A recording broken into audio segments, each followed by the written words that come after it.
The Gwaltney Group. The following is a sponsored program paid for by Robin Gwaltney. Gwaltney Group, RE/MAX Results. Welcome to Rochester Real Estate, featuring Robin Gwaltney from Gwaltney Group RE/MAX Results and Andy Brownell. Here's Andy Brownell on Rochester's News Talk, 1340 KROC AM and 96.9 FM. Good morning, Andy Brownell, Saturday morning. This is where we normally get together and chat with Robin Gwaltney, Gwaltney Group RE/MAX Results, about real estate here in southeastern Minnesota. Robin, unavailable to be with us this morning, but very happy to welcome to the program again Zach Pagel with Gwaltney Group RE/MAX Results, a member of Robin's team. Good morning, Zach. Good morning, Andy. Happy to be joining. I'm happy to have you back.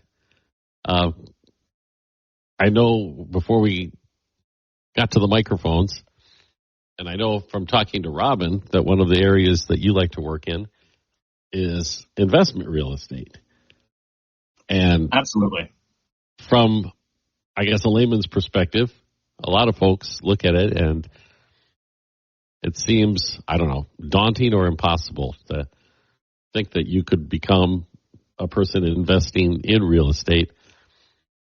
But that's really not the case, right? You don't have to have millions of dollars to get into this.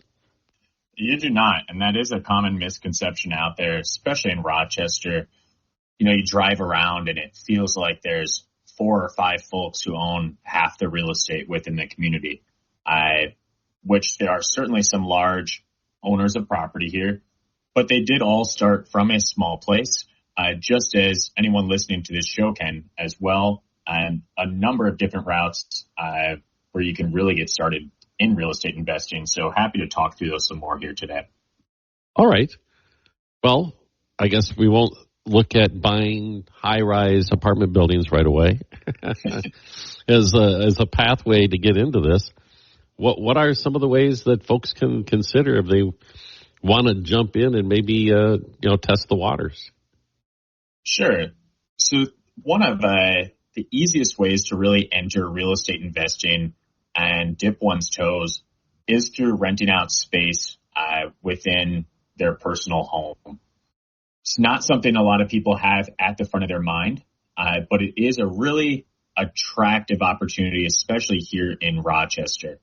When we think of the composition of who's living here and moving here, a lot of it is transient residents. So you think of the clinic, they might have someone coming through like a travel nurse where they're here for, say, 3 to 6 months. They don't really want to sign that year-long lease, have to move here, purchase furniture in an unfurnished place, and having an option where they can just have somewhere that, a few days out from signing that lease, they can move right into, have a comfortable place to stay while they're in our community, is something that they seek out and something they're willing to pay a premium for as well.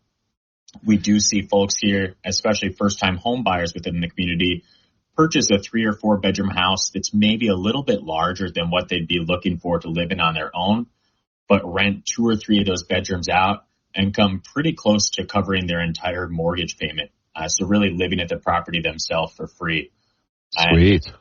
Yeah, especially if you're a social person. It's a great way to meet others too, and even develop some friendships perhaps. I've known folks who've done this who a little later in life, it's after the kids flew the coop, and all of a sudden they have this extra space. And in a couple cases, they had converted basement space by installing a kitchen. Absolutely, and that is a common way to do it here in Rochester. Not every part of the country does have basements, but most homes here do. A lot of them, due to our topography here as well, are walkout basements. So it is possible in many homes to have that entire separate entrance where you do have that living space for someone else, but don't even have to cross paths a ton if that's not what your desire is. I love the idea that you could, cover your mortgage payment with income off of the property. And I guess that's the whole idea of investment real estate, isn't it? Absolutely. It's really just, letting that equity build in the home while covering that payment as well. So, every month you make that mortgage payment, you have some principal coming off. the value of your home is rising on its own, hopefully, in that same time too. And once you knock away the number of years, it's really surprising the amount of wealth that can be created for folks by doing something as simple as that. The other thing I've seen, this is just among my circle of peers, is the Airbnb option. And some of these are long-term Airbnbs, especially in the Rochester community, where you have people who are coming here for treatment and who are here for 6 months. You're exactly right on that. And when we think about the folks coming here for care, it does get really hard, even if you're here for a matter of a couple of weeks, to be confined to a hotel room, not have your own kitchen or refrigerator or anything like that to prepare your own food and feel that comfort of home. So there are a lot of families that do seek out those Airbnb options. It's not just right next to the clinic either. It's all across town. Rochester, with where the clinic is located, does have pretty easy access no matter what direction we're looking. So families come and they do often end up extending those stays, or if they find the right Airbnb too and are coming back here for regular care, might be another 3 months before they're booking another stay. But when they do find that place they like, it does become a regular booking for them. Are there any other options for the novice to consider if you were thinking about investment property? Sure. Another popular one that is often overlooked would be what's called house hacking. So that's buying, say, a duplex or a triplex or quadplex, all properties where you can still qualify for conventional mortgage programs, as well as some of the mortgage programs that are commonly used by first-time home buyers, such as the FHA loan. So you can, as long as you qualify to purchase a property for that price, purchase the home, have a completely separate unit or multiple units that you're renting out. And just like the other scenarios we talked about, it does often almost completely wipe away the mortgage payment for the property itself. So someone who does this is building up that equity, not really having a ton of cash that they're having to spend in the meantime. Cool part with this too versus a single family home and renting some rooms out is that once you do it for, say, a couple of years, have that rental history with different tenants, you can keep that property, move out of the unit that you were occupying, and start to build that investment portfolio. And the mortgage that you hold on that property will not count against you when you're going to purchase either another investment property or a home, as long as the lender sees that rental history and that there's not a risk that income won't be there, if that makes sense. Oh, wow. How long of a process is that before the lender is confident of your rental history that they're willing to extend another mortgage? Sure. So usually most lenders would want to see around a 2-year rental history. Okay. So not long at all. And I imagine if you're able to charge a competitive rental fee in this community, you're going to be able to find quality renters fairly easily. Correct. And a lot of those renters are long-term renters as well that do renew those leases, and a very good tenant base to choose from. All right. We're talking with Zach Pagel in for Robin Gwaltney this week with Gwaltney Group-RE results, and we're diving into investment property, investment real estate. Fascinating topic. We'll take a quick break, and we'll come right back here at News Talk 1340 KROC AM and 96.9 FM. We'll be right back with Robin Gwaltney and Andy Brownell on Rochester Real Estate. This is News Talk 1340 KROC AM and 96.9. To Rochester Real Estate with Robin Gwaltney from Gwaltney Group-RE results and Andy Brownell on Rochester's News Talk 1340 KROC AM and 96.9 FM. Welcome back, everyone.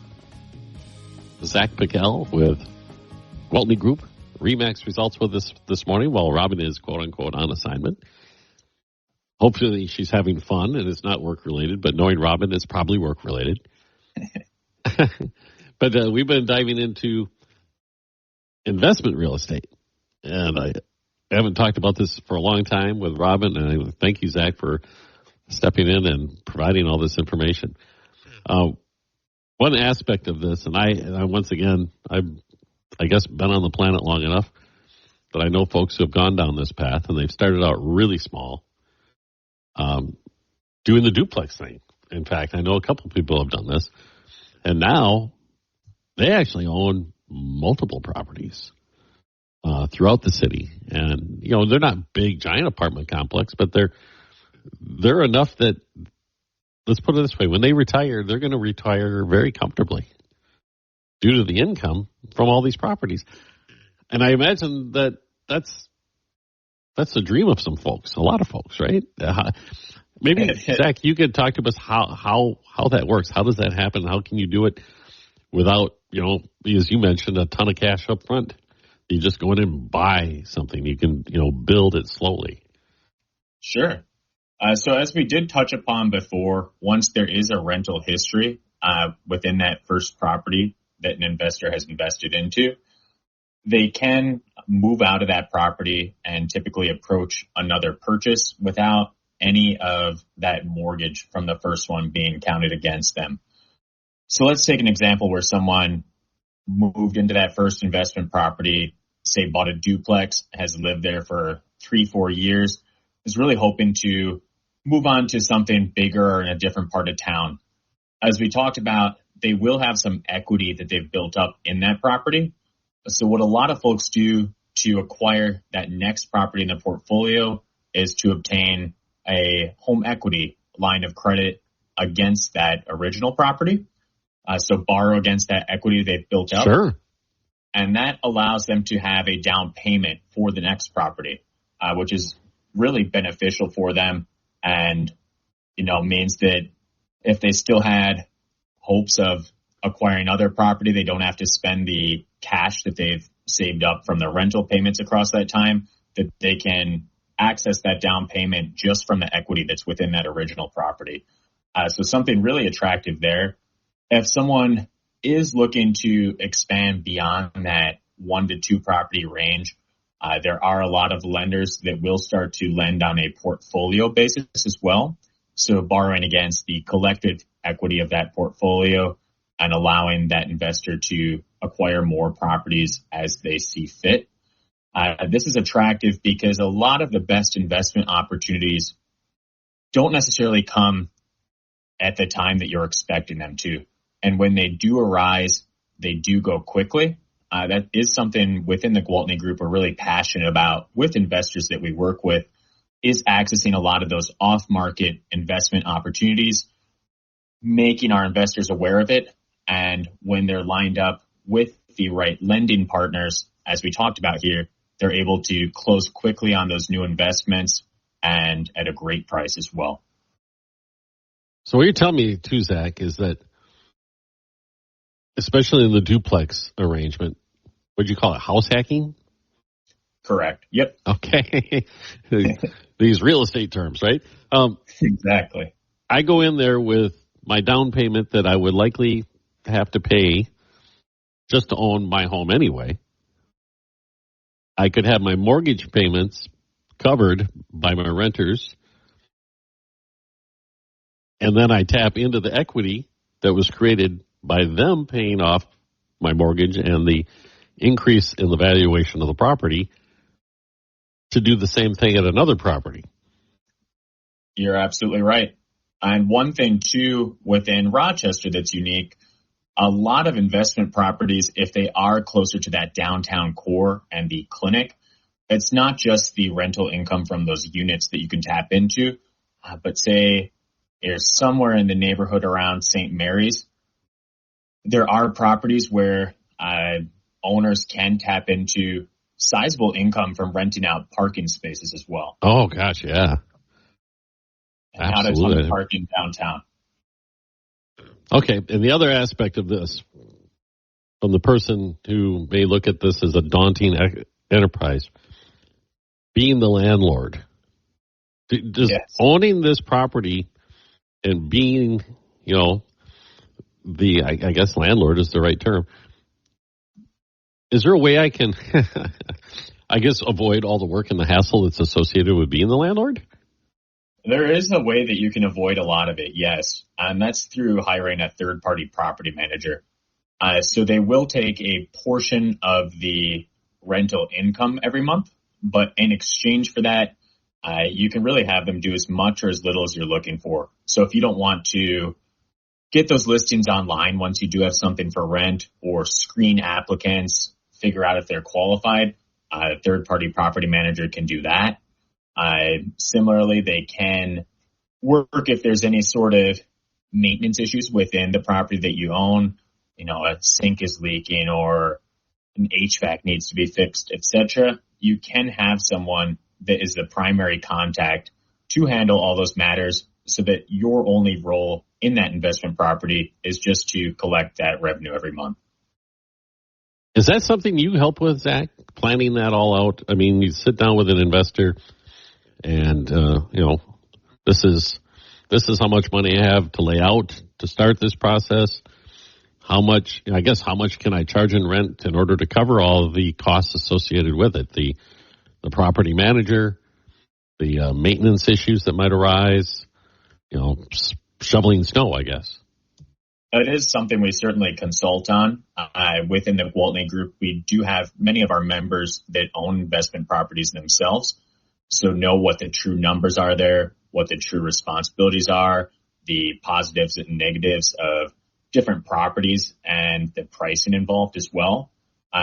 We do have a number of folks within our group, too, that operate Airbnbs, so are experienced in how to get up and running on those platforms, get bookings at the highest rate and highest price possible, and build up the positive reviews that are needed on that platform to really be at the top of the list when someone is searching for an Airbnb in Rochester.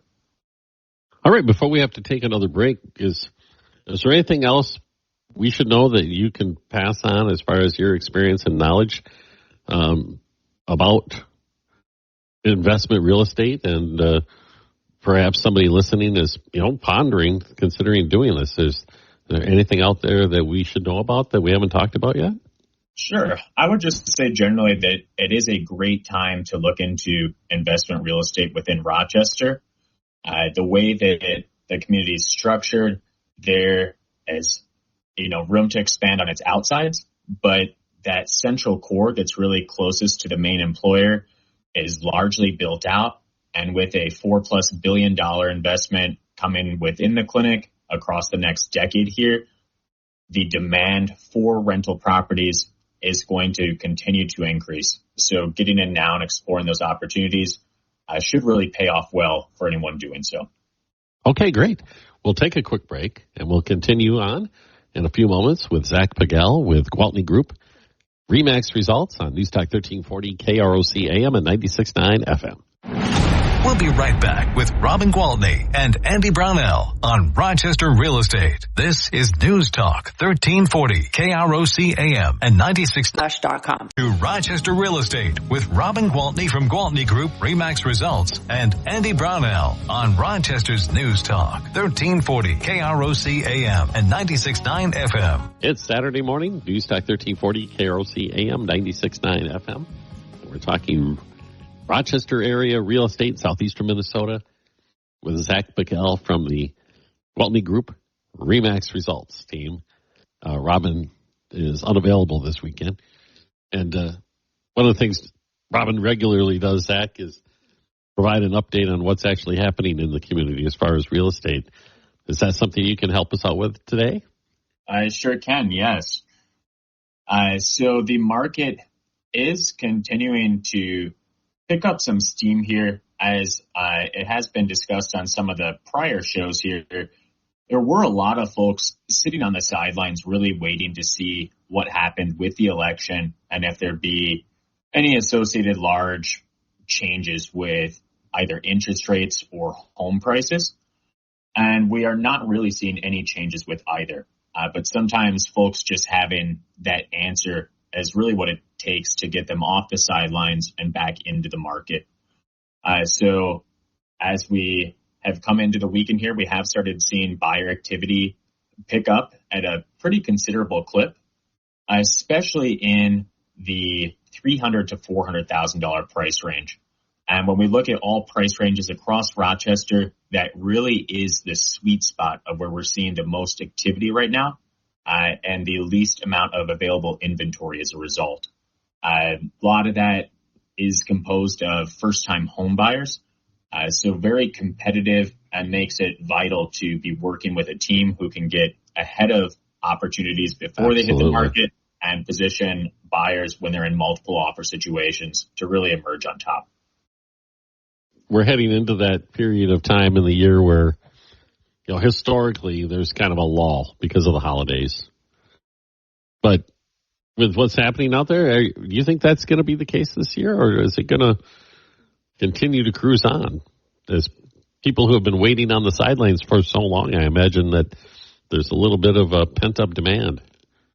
I do think you're exactly right there, that it will continue to cruise on. Obviously, this time of year is going to be a bit slower than the spring just because there's not as much inventory out there.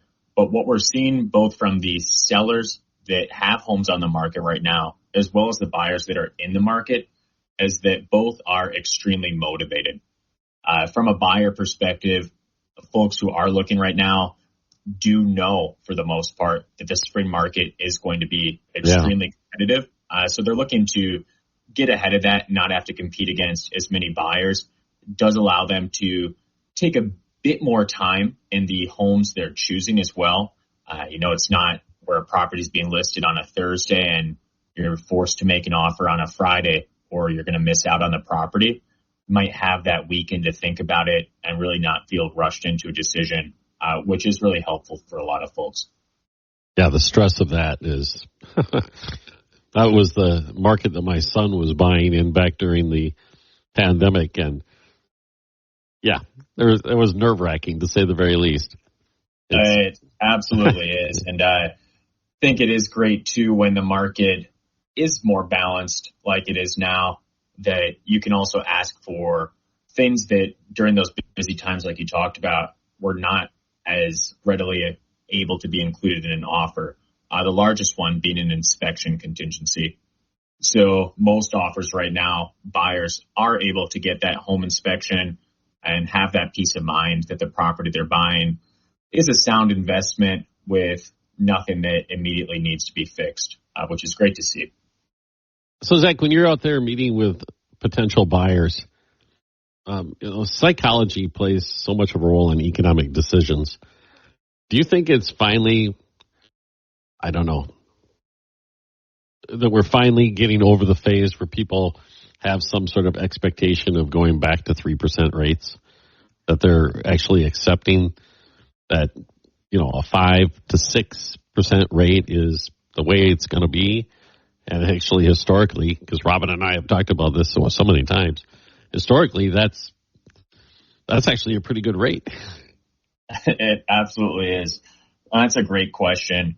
I do think a lot of people are seeing that the rates are not going to have any drastic movement in the near to mid future. What they're also seeing, though, too, that plays into it is that there's not a drastic increase in supply that is here right now or coming anytime soon. So when you couple those things together, you see an environment where home prices should continue to increase. And that does make some people reach the determination that, hey, if I believe that Rochester is a place I want to be for the next at least 3 years, I should put down roots and invest into a home. In my view, it's always a good move. Absolutely. Well, Zach, if somebody wants to talk to you about the things that we've been talking about today, especially the investment real estate aspect of it, how do they reach out to you? And, I guess, how do they get started? Sure. So be happy to chat however is easiest for them. They can call or text at 715-573-4872. They can also reach me by email at Zach, Z-A-C-H, at GwaltneyGroup.com. Perfect. Well, I really appreciate you coming in and being with us on the program today with all your information about investment real estate in the local market, Zach. Thanks so much, Andy. Look forward to joining again soon. I do too. It's been great. Zach Pagel with Gwaltney Group-RE Results. We'll be back with Robin next week right here on Newstalk 1340 KROC AM and 96.